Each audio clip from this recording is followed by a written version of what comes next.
చూసుకోవాలా? ఓకే, అర్థమైందండి. మనుషులు ఏమంటారంటే దేవుడు మార్గాన్ని చూపిస్తే మనుషులు మతాన్ని చూపిస్తున్నాడు. మతం గతం, మతం మతి నుండి పుట్టినది. మతం మానవ కల్పితం, కులం మానవ కల్పితం. చూడండి, అందరిది ఒకటే రక్తం, అందరికి ఒకటే ఆహారం, అందరికి ఒకటే గాలి, అందరికి ఒకటే నీరు. వాటిలో భేదం లేదు, ప్రకృతిలో భేదం లేదు, సృష్టిలో భేదం లేదు, దేవుల్లో భేదం లేదు. భేదం అంతా మనుషుల్లోనే, భేదం అంతా అవును మనుషుల్లోనే. అంటే ఎలా వచ్చింది? కులాన్ని బట్టి, మతాన్ని బట్టి, ప్రాంతాన్ని బట్టి, పరిస్థితులను బట్టి ఇవి వచ్చాయి. కానీ దీనికి అదేట్లేదే. అవును. ఆది యందు దేవుడు భూమి ఆకాశమును సృజించను. ఆది యందు దేవుడు భూమి ఆకాశం. మీరు ఇల్లు కట్టారండి, అవునా? ఇల్లు గొప్పది కాదు, మీరు గొప్పవాళ్ళు. ఇప్పుడు మేము వచ్చి మేము ఇల్లుని చూసి కనపడకూడదు, ఎంత బాగుందని అంటాడు ఒకప్పుడు. ఇల్లు ఎంత బాగున్నా ఇల్లుని కట్టినోడు గొప్పవాడు. అవును. ఇల్లు గొప్పది కాదు, సృష్టిని సృష్టించిన వాడు గొప్పవాడు. ఏమండి, ఇప్పుడు సముద్రానికి వెళ్ళి దండం పెడతారు గంగాదేవి అని. సో సముద్రం గొప్పది కాదు, సముద్రాన్ని సృష్టించిన వాడు గొప్పవాడు. భూదేవి అని దండం పెడతారు, ఎందుకంటే భూపాలం ఇస్తుందండి, మనకు కావలసిన దాన్ని ఇస్తుంది కాబట్టి ఇది ఒక దేవుడుగా, భూదేవిగా నామకరణం చేశారు. అతను భూమిని సృష్టించిన వాడు గొప్పవాడు కదా, అవునా? ఒక భక్తుడు చక్కగా ఇలా పాడాడు, భూమిని చూడన్నా భూఫలము చూడన్నా, చీమను చూడు చిలకను చూడు, మనిషి మనిషికి తేడా చూడు, ఎవరు చేసిరి. కోట్ల మంది ప్రజల్లోనైనా నేను పట్టుకోగలం, నన్ను పట్టుకోగలం. ఆయన గొప్పవాడు కదండి, గొప్పడే కాదా? మనం పట్టుకోగలమా? ఒకసారి వెళ్ళొచ్చి నువ్వు తిరిగి వెళ్ళాం, ఎలా వెళ్ళామో తెలీదు కదా. ఒకసారి చూసిన మనిషి మళ్ళీ రెండోసారి ఐడెంటిఫై, కోట్ల ప్రజల్లో ఆయన ఐడెంటిఫై చేస్తాడు. అంటే అంత వేరియేషన్ ఇచ్చాడు. రూపమైంది ఏమండి, తర్వాత వరమైంది, స్వరమైంది, సమస్తమైంది. ఆయన అంత గొప్పవాడు. నాలాగా మీరు పాడలేరు, ఏమంట మీలాగా నేను చెప్పలేను, ఈయనలాగా మనం నడవలేము కదా. అంటే ఇది వరాలు, కృపావరాలు నానా విధములుగా ఉన్నాయి. అవును, నిజమేనండి. ఇప్పుడు ఒక ఆయన చాలా చక్కగా వివరిస్తాడు, ఏమంటే ఒక చాలా చక్కగా ప్రార్థిస్తాడు, ఒక ఆయన ఏమంటే చక్కగా పాట పాడతాడు. అంటే ఇది వరం, ఆయన సొంతం కాదు కదా. మనం మట్టి కట్టం. ఇప్పుడు మనకు మైక్ ఎలా అంటుందో ప్రభువుకు మనవాలంటే వాళ్ళు. మైక్లో మనం మాట్లాడితే అది పలుకుతుంది, మనలో ఛాయలు మాట్లాడితే మనం పలుకుతాం, లేకపోతే గడ్డే కదండి. ఏమండి, ఇది అంత విచిత్రమే కదా, అవునా కాదా? ఈ విషయం తెలుసుకోవాలంటే 29 ఏళ్ళ నుంచి తెలుసుకుంటానండి ఇంకానా. ఇప్పుడు చాలా డేస్ నుంచి, కొన్ని అంటే శతాబ్దాల నుంచి సముద్రంలో ఈదులో ఉన్నారు, ఇంకా వాళ్ళకేంటి అర్థం అవ్వట్లేదు. ఈ చూసి వచ్చినాడు అంటాడు, నాకు అంతా తెలుసు, నీకేంటి తెలుసు అంటాడు. అర్థమైందా? చూసి వచ్చినాడు ఈదినోడికే తెలియంది, చూసి వచ్చినోడికి ఏంటి తెలుస్తుందండి. కానీ ఆ చదువుతున్నోడికే సత్యం అర్థం కానిది వింటున్నోడికి ఏం అర్థం అవుతుంది? దేవుని పరిశుద్ధాత్మ దేవుని సహాయం మీద బైబిల్లో ఉన్న మర్మాలన్నీ మోకాళ్ళ మీద అడిగితే ఆయన బయలుపరుస్తాడు. నాకు మొరపెట్టుము, నువ్వు గ్రహింపలేని గూఢమైన సంగతులు నాకు మొరపెట్టు. మనం మొరపెట్టాం, అవును, ఏర్పడతాం. మనం మొర్రపెట్టం అండి, ఏర్పడతాం. ఆయన మొరపెట్టమంటే ఎర్రిపెడతాం. అవును, ఎర్రెలాడదే, అవునా? భక్తి బర్రు నెత్తి సుర్రు, ఎర్రెలాడదే. మీకు అర్థమైందా? ఏవి రమ్యమైనవో, ఏవి ఖ్యాతి కలిగినవో, ఏవి మనోహరమైనవో కదా, అవన్నీ భక్తుడట పక్కన పెట్టాడు. నీ యందు నేను విశ్వాసాన్ని నిలిపాను ప్రభువా అంటాడు. ఆశిస్తాడు కానీ మనుషుడు పొందుకోలేడండి, పొందుకోలేడు. 4 ఇరాసనాలు 4 వంతులు అయితే ఎక్కడ తన్నేస్తాడు, తోడెట్ట ఆడు అంటాడు. నేనంటే ఏటనుకున్నారా? నేను చెప్తాను, నేను మాట్లాడుతాను. వీడి సంత, పుట్టుకు వింత, బతుకు సంత, సావు తంతు. అవును, అర్థమైంది? పుట్టుక వింత ఏంటండి?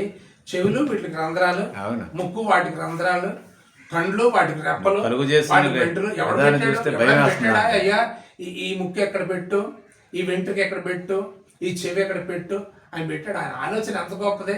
ఇంత ఈ తల నల్లగా ఉండాలి, అవునా? ఇలా గోల్డ్ ఉండాలి, ఏమండి వేళ్ళు ఉండాలి, బేటికి గోల్డ్ ఉండాలి, ఇవన్నీ ఒకటి చెప్పాడా? కొన్ని భూమి మీద ఎవడైనా చేసినాడు అన్నాడా? ఏవో కృత్రిమంగా కొన్ని ప్రయత్నాలు చేస్తున్నారు, అవును. కానీ ఫెయిల్ అవుతున్నాయి, సక్సెస్ అవ్వట్లేదు. చాలా ప్రయత్నాలు చేస్తున్నాడు, మానవుడు మేధస్సు ఉపయోగించినంత ఉపయోగిస్తున్నాడు, కానీ సక్సెస్ అవ్వలేదు. మీకు ఫెయిల్ అవుతున్నాయి. అవును. అక్కడికి వచ్చారు. ఆయనతో సాటి కాదు కదండి. ఇప్పుడు కరెంటుతో మనం ఎదుర్కోలేమండి, అగ్నితో సావాసం చేయలేమండి. మీకు అర్థమైందా? దేవుణ్ణి మనం ఎదుర్కోలేమండి. మనం ఎంతటి వాళ్ళ, నేను దహించే అగ్ని అయి ఉన్నానంటాడు. దహించే అగ్ని అయిన వాడు ఆయన ఎదుర్కోవాలంటే భూమి మీద ఏ మనుషుడికి మీరు ఇప్పుడు వినండి కృష్ణ గారు, మనం సృష్టించి మనం ప్రతిష్ఠించిన వాడు దేవుడు కాదండి. మనల్ని సృష్టించి పోషించిన వాడు దేవుడండి. ఆయన వల్లే బ్రతుకుతానమాట, ఆయన వల్లే చలిస్తున్నామట, ఆయన వల్ల ఉనికి కలిగి ఉన్నామట అండి. అర్థమైందా? జీవమును ఆయన అంటాడు, ఊపిరిని జీవమును దయచేయవాడట మనకి ఆయన దయచేసాడట. ఇప్పుడు శరీరంలో జబ్బు ఉంటే స్కాన్లో కనిపిస్తుంది. హృదయంలో పాపం ఉంటే అది దేవుడికి తప్ప మనుషులకు ఎవరికి తెలియదు. ఇది కేంద్రస్థానం, ఇది గొప్ప వ్యాధి. దీన్ని గ్రహించిన వాడు ప్రభు అయిన తండ్రి మాత్రమే, దేవుడు మాత్రమే. మనుషుడు ఎవడున్నాడు? ఉన్నాడు ఇక్కడ ఆంతర్యాన్ని ఉన్నాడా?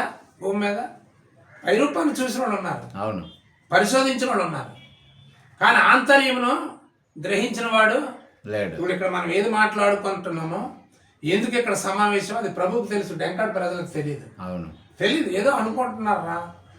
అవునా? ఏదో ఆడుకోండి, వాళ్ళ బాధ ఆగుతాయి కదా. కొంతమంది లోకంతో గడుపుతారు, ఏమండి, కొంతమంది విలాసంతో గడుపుతారు, కొంతమంది వినోదంతో గడుపుతారు, కానీ మనం ప్రభుతో గడుపుతాను. అవునా? ఆయన అంటాడు, నాతో సహవాసం చేస్తే నీకు మేలు అంటాడు. అర్థమైందా? ఆయన పూజిస్తే సేవిస్తే దినములన్నీ క్షేమమాట, సంవత్సరములన్నీ సుఖమాట. ఎవరిని? పరమతండ్రిని పూజించాలి, సేవించాలి, అప్పుడు దినములన్నీ క్షేమం. అవును, ఏమండి, సంవత్సరాన్ని సుఖముగా వెలిపించాం. ఎందుకు క్షేమం లేదు, ఎందుకు సుఖం లేదు అంటే దేవునికి దూరస్థం అయిపోయాం, దారి తప్పిపోయాం. రోమపత్రిక 3వ అధ్యాయం 10వ వచనంలో ఉంటుంది, దేవుణ్ణి వెతుకువాడు లేడు, గ్రహించేవాడు లేడు, నీతిమంతుడు లేడు. అందరూ దారి తప్పిపోయి పనికి మాలిన వారు అయిపోయారట. అర్థమవుతుందా? రోమపత్రిక తీస్తారా? 3వ అధ్యాయము 10వ వచనం చూడండి. రోమపత్రిక 3వ అధ్యాయము. అంటే నిజమండి, ఆ తప్పిపోయిన దాంట్లో నేను ఉన్నాను ఒకప్పుడు. ఏమండి, తప్పిపోయాను. ఎలా తప్పిపోయాను? మార్గం నుంచి తప్పిపోయాను. ఏమండి, దారి తప్పిపోయాను. ఇప్పుడు తప్పిపోయిన దారిలో నుంచి ఓ మంచి మార్గంలోకి వచ్చాను అనిపిస్తుంది. అప్పుడు దేవుని వెతుకులాట కానీ, దేవుని ప్రాకులాట కానీ. నీతిమంతుడు లేడు, ఒకడు ఎవరు? నీతిమంతుడు ఉన్నాడా? ఒక్కడును లేడు. ఎవడైనా నీతిమంతుడు ఉంటే దేవునితో సమానంగా చూద్దాం. మాటలో కానీ, చూపులో కానీ, ప్రవర్తనలో కానీ. నీతిమంతుడు అన్నవాడు ఉంటే దేవునితో సమానంగా చూడొచ్చు. గ్రహించేవాడు కూడా లేడు. ఎక్కడున్నాడు? వెంకాడమే 5 మందికి వెళ్ళి చెప్తే మును మాకడి చెప్తే అలవాయ్ ఆ మాత్రం మాకు అంటాడు. ఇప్పుడు అది ఏందో ఏముందో అంటే సత్యం సీరగట్టి సరే కబాతం ఊరంతా తిరిగి వచ్చేస్తుంది. చూడండి, నీతిమంతుడు లేడు, ఒక్కడను లేడు. తర్వాత గ్రహించేవాడు కూడా లేడు. దేవుని వెతికివాడు కూడా, ప్రభా నువ్వు ఎలా ఉంటావు, ఎక్కడ ఉంటావు? ఎతుకువాడే. ఏదో నచ్చినట్టు చేసిన వాడు ఉన్నాడు, చేసుకెళ్ళిపోయిన వాడు ఉన్నాడు, నచ్చినట్టు అంతే. ఇప్పుడు బైబిల్లో ఒక మాట ఉంటుంది, మనుషుడు ఎన్నుకున్న మార్గం ఎట్టుదైనను. అర్థమైందా? వాడు దృష్టి కట్ట మంచిగానే కనబడుతుందట. మీకు అర్థమైందా? ఇప్పుడు మంచి రూట్లో వచ్చానండి, ఈ రూట్ నాకెందుకు, ఆ రూట్ వెళ్ళిపోదామని నేను అనుకుంటే అది నాకు మంచిగా కనపడుతుంది. ఆ రూట్ చెడ్డదని వాక్యం సెలవిస్తుంది. అర్థమైందా? అయితే గ్రహించేవాడు లేడు, వెతికివాడు లేడు, దేవుని వెతికివాడు ఎవడను లేడు. దేవుని వెతికివాడు అందరూ తోవ తప్పి ఏకముగా పనికి మారిన వాళ్ళైరి. మేలు చేయవాడు లేడు, ఉన్నాడా? ఒక్కడైనను లేడు. మేలు చేయవాడు ఉన్నాడా? లేడు. ఒకవేళ ఉంటే దేవునికి స్తోత్రం.